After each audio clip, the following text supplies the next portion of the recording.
SCP-3000 là SCP trên nạp phí thì bây giờ mất đâu chủ mà ta nằm bên SCP-3000 là SCP SCP-3000 is a Class 8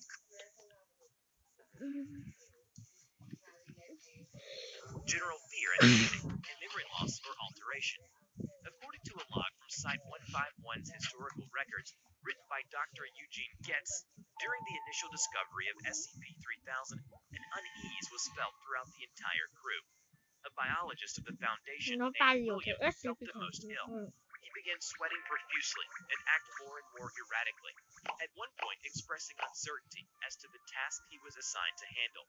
When the crew finally came into contact with 3000, William began whimpering and had to be sedated. He muttered the word "no" over and over again, as if in disbelief. He went silent after a while as the crew approached 3000's head. Something had gone from William's eyes.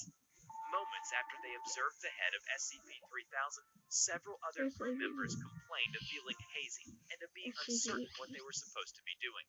Captain Ritter wrote it off as nitrogen intoxication and forced them to continue approaching 3000. When the crews were 50 meters away from 3000, they turned slowly to look at them. At that moment, William began screaming and flailing, shouting about how he could see it in his head. Other Foundation personnel tried to restrain him, but he got free and smashed his face against one of the portholes. He hit it so hard that he cracked the inner layer of glass. เลือดออกตาลูก mà đĩa ลือดออก But he was too far gone at that point. Despite the trauma, he still spoke briefly as he lay mà đĩa dying. nó chơi nó sẽ gặp By the time they had reached the surface several hours later, William was dead. In the log, Dr. Eugene Getz wrote that even now he can still see the eyes of SCP-3000. Despite this incident, a diving expedition was ordered to personally assess the creature and investigate the source of the thick gray fluid that had been observed floating around its head. The dive team was composed of 3 members of Mobile Task Forces, Kingfishers. All divers were equipped with high-pressure suits as well as front-facing headlamps. The water was dark and cold.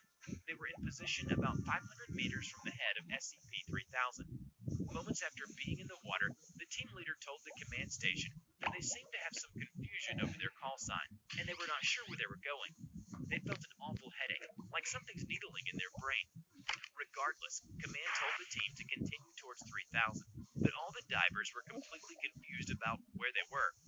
As they continued approaching, one of the divers began to utter ominous phrases concerning oblivion and dark eyes. Just at that moment, command detected 3000 moving rapidly towards the divers, and their radios went silent. After 33 seconds of silence, one of the divers finally answered to the radio. According to the log, the leader of the team said 3000 opened its mouth, and suddenly there was the sound of a struggle through the other 2 radios. Only one of them remains. The other 2 have been eaten by 3000.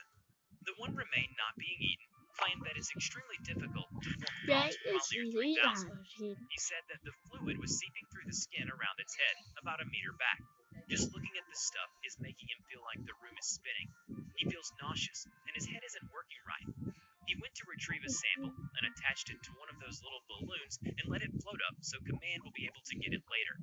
After that, he claims he knows he is dying and told the command station not to send anyone else out there. It is so dark. Command continued to attempt to communicate with 09 Bravo, but Bravo grew increasingly unintelligible before eventually going completely silent. Bravo's radio stayed active over the next 3 days, and intermittent breathing could be heard until the radio ceased functioning.